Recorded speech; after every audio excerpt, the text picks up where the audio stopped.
You left them, maybe physically, maybe emotionally, maybe months ago. You know the relationship wasn't working. You know why you walked away. If someone asked you whether you want to go back, you might even say no without hesitation. So why does your mind keep returning? Why do you still wonder what they're doing?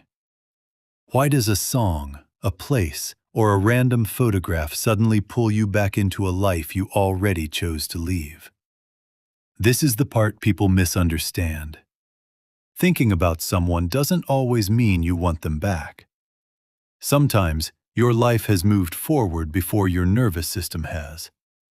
You made the decision intellectually, but emotionally, part of your mind is still standing in the doorway, waiting for something it never received. The mind has a difficult relationship with unfinished things. A clean ending is easy to process. Something happens, you understand why, and the story closes. But relationships rarely end that way. There are unanswered questions, things you never said, things they never explained. You replay conversations, looking for the exact moment everything changed. Your mind keeps returning because uncertainty creates tension.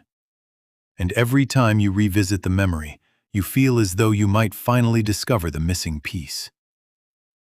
But the more you search for an answer that doesn't exist, the more deeply the story stays open. Then something strange begins to happen.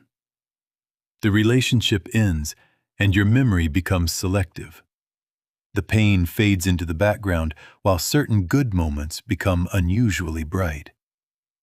You remember the way they laughed, the nights that felt safe, the version of the future you imagined together. Your brain isn't necessarily lying to you. It is reconstructing the past from fragments. And when you're lonely, stressed, or uncertain about the future, familiar memories can feel safer than unfamiliar possibilities. You don't always miss the person as they really were. Sometimes, you miss who you were when you believed the story would end differently. One of the hardest things to let go of is not the person. It's possibility. Maybe they'll change. Maybe they finally understand. Maybe one day they'll come back and explain everything. As long as possibility remains alive, your mind has something to wait for. This is why checking their profile can become a loop. You aren't always looking for them. You're looking for evidence. Evidence that they miss you. Evidence that they've changed. Evidence that the story isn't really over. And every new piece of information briefly reduces uncertainty. Then the uncertainty returns, so you check again. There is another uncomfortable reason we struggle to let go. Familiar pain can feel safer than an unfamiliar future. You knew how to survive inside that relationship, even when it hurt.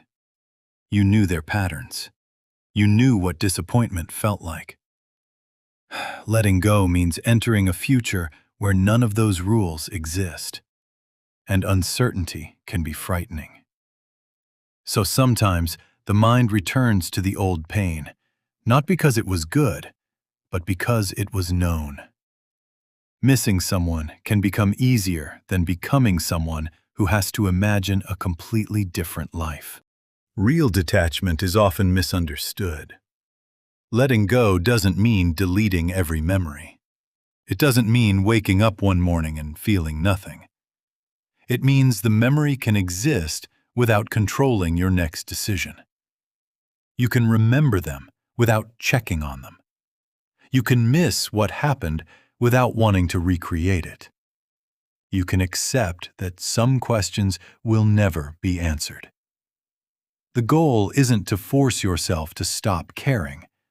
The goal is to stop waiting for the past to give you permission to move forward. You already left for a reason. Your mind may take longer to understand what your decision already knows. And maybe that is what healing actually is. Not forgetting someone, but slowly becoming a person whose future no longer depends on what they do next.